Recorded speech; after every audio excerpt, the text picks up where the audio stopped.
Destroy this heart.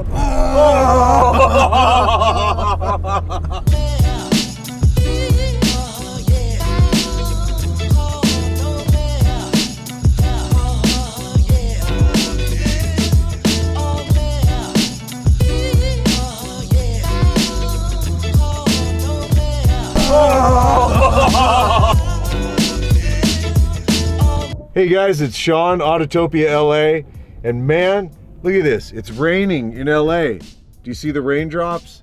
It never rains in LA. We get a little freaked out here when it rains. Paul and I thought it would be a good idea to go get some hot chocolate. So since we're a little nervous knowing what LA drivers are like in the rain, and by the way, I'm from LA, so I actually understand how to drive here in the rain. What I understand about driving in LA in the rain is that it's dangerous because people are crazy. So we're taking a tank. We're gonna drive the 2017 Mercedes G-Squared. This thing's pretty cool. Question I'll ask along the way, is it worth 300 grand? You'll have to let me know what you think. So if people get out of control, we're safe, we're in a tank, they're not, we'll run over them. Let's go get some hot chocolate.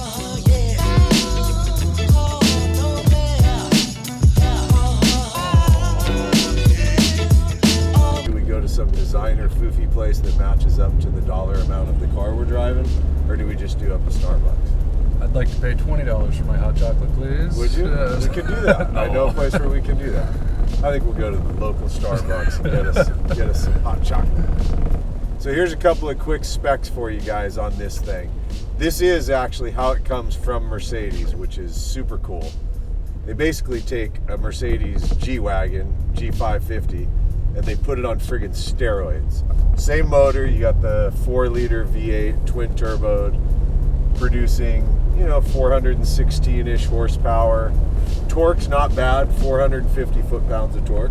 Oh yeah. It's not bad, right? And it's the same exact thing on the inside as a normal G-Wagon. Typical Mercedes, well appointed, everything just kind of makes sense. The layout's really beautiful. The buttons and switches feel great, when you turn the volume on the stereo, it's like, But where this thing gets really impressive is when you start digging in on the suspension and the chassis. The off-road capabilities of this truck. It's actually it's not just for looks. I mean, this thing's set up that it can crawl over just about anything. Yeah. You've got just shy of 18 inches of ground clearance, which is massive.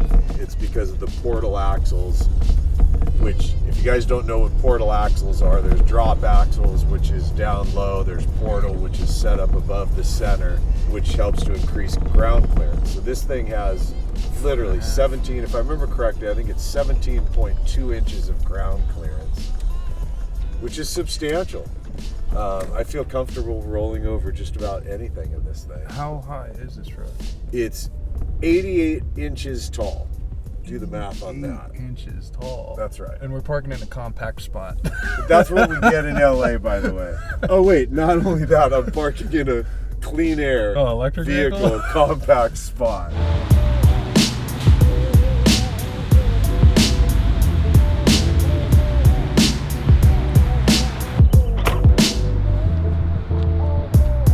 About the same size as that house.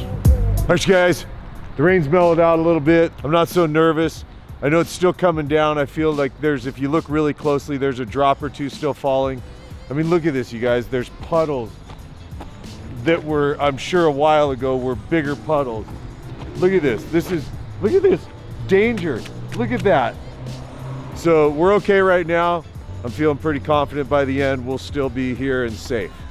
So we're going in to get hot chocolate. We got our hot chocolates. Woohoo!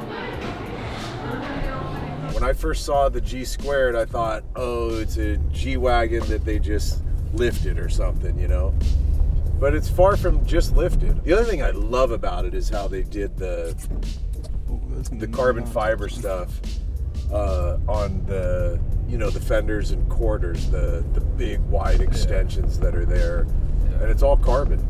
Kept little carbon accents throughout the cabin too. Yeah. Make everything match up nice. Yeah, this thing's pretty. Yeah. But here's the question I have for you guys, okay? Here's the question I have. Is this thing worth 300 grand? Yeah. You think so? Paul's an instant, no question on that one. You see how quick he responded to that, man? Yeah, this thing's sweet. You see all the suspension this thing's got? You'll notice on this one that horrible, I'm gonna insert a picture here of a stock bumper on the rear of this thing so you can see just how heinous it is. And then what was done on this, that whole ugly bumper section was removed, replaced with a hitch that's actually tucked and flush so you don't really see it. It is welded directly into the chassis, so our friend Steven at SMP Fabrication said we would blow up the motor on this thing before we would pull the trailer hitch off, which is good to know. Not only did he do that to the bumper, which is really cool, the rear, up front you'll also notice he changed the skid plate underneath. He put on a light bar. Is it worth 300 grand? Is it worth it? Here's the truth. If you can afford 300 grand for a vehicle like this, hell yes, it's worth it. Oh yeah, here we go, you guys. All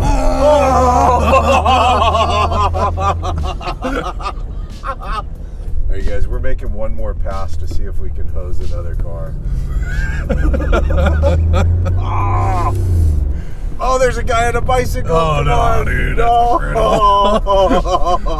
They're like waiting to turn. You're like, I can't believe how dumb we are that we're just laughing at this.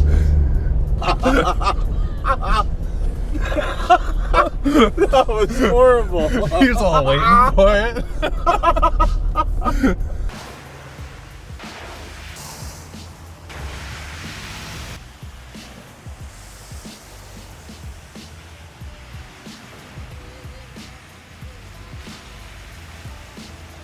All right, you guys, well, that was a bunch of fun, right? Go blasting through some puddles in the G squared. By the way, if you were one of the people that I splashed today, I apologize. Hope you had as much fun as I did with that one, because Paul and I got some good laughs out of it.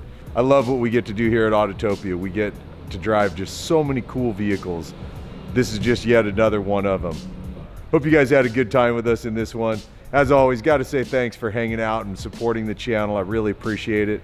Love getting the comments and the feedback, so keep them coming. We're really doing our best to try to build this into one of the big car channels. That's it for today's episode. If you guys haven't subscribed yet, please subscribe to the channel. If you like what we're doing, hit the like button, and we'll see you guys in the next episode. Thanks, man. Later.